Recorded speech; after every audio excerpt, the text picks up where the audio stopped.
Hello, I'm Dr. Peter Johnson, President and CEO of Cellex Technologies, a Cleveland, Ohio-based company spun out of the Cleveland Clinic in partnership with the Parker-Hannifin Corporation. Cellex addresses a large unmet need in the cell therapy space, that is the inability to provide reproducible cell processing to provide for FDA-regulatable therapeutics.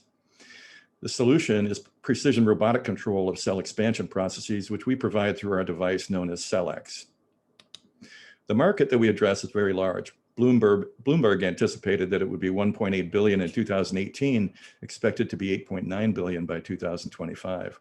What's interesting is that these are the most conservative numbers I found, and more importantly, they address primarily the service side of the cell therapy market, of which we are a part. Our solution is the robotic Cellex technology, which incorporates automated wide field live cell imaging of cell culture plates, very gentle progenitor colony selection so that cells can be moved and selected atraumatically and put in purified mode, automated cell culture media control so that the environment can be controlled throughout, imaging and process analytics so that there is the opportunity for look back to determine where you came from and what those cells became. And then finally, more importantly, there is complete data acquisition throughout the process so that a fully fledged dossier of information is available for FDA review. This can all be done within a good manufacturing practice enclosure as well. The product has been commercialized. Two very large units totaling about $750,000 each with supplements have been sold to the University of Iowa, to the laboratory of Dr. Bud Tucker, who is a childhood blindness expert. He's developing technology that allows for the expansion of children's cells and the incorporation of a gene that allows them to see light so that cells can be placed in the retinas of their eyes to replace their failed function and allow them to see light for the first time.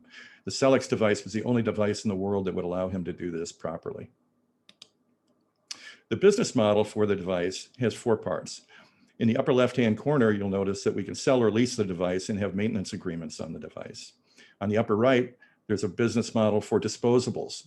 On the lower right, software is part of the device, and so there's an annual license fee for software, but there's also the opportunity for consultative customization of software in intellectual property generation. Finally, on the lower left, because the data stream is so rich, it allows for artificial intelligence interpretation and completely understanding the process so it can be reproduced from time to time.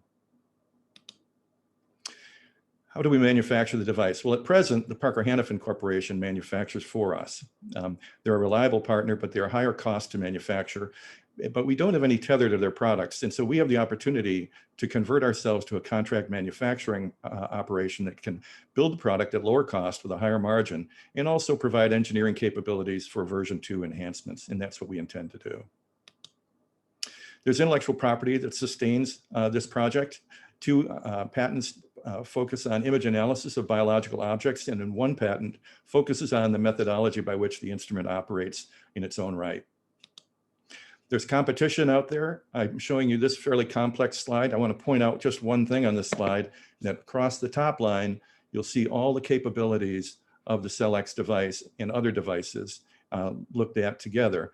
But only the Cellex device incorporates all of these capabilities. It will provide you with that competition slide so you can look at it in more detail later.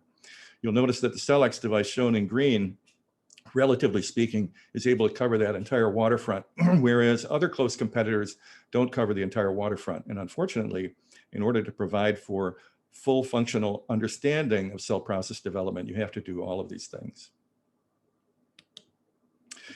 Our financial pro forma is shown here. I want to address two things. I'd like to address the top line, sales, 5,400,000 projected for 2021, going out to 68,000 in 2024. But look at the bottom line down here. These are the number of units that we anticipate selling this year and the number of units that we anticipate selling in coming years.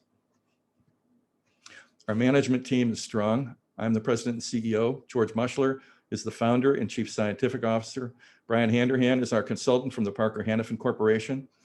Kim Powell is our software lead at Ohio State University, and Travis Block is our director of business development. Our board of directors is also strong. You'll notice all of our capabilities and our past capabilities are shown below, but my background is not only a background in surgery and cell science, but also I'm poly-entrepreneurial. Akil Saklecha is primarily a venture capitalist. He's an MD, but with a long venture capital history, and he heads up Cleveland Clinic Innovations. Tom Londo is the consummate technologist, has been part of multiple biotechnology companies.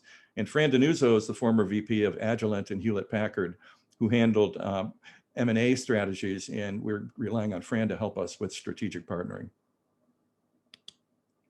The offering that we're providing is for a $2.5 million convertible note with a 5% annual dividend. And to make it attractive to investors, we're putting an $8 million cap on conversion. We're going to use these proceeds to open up a little bit more operation support and also significant sales support to drive market adoption.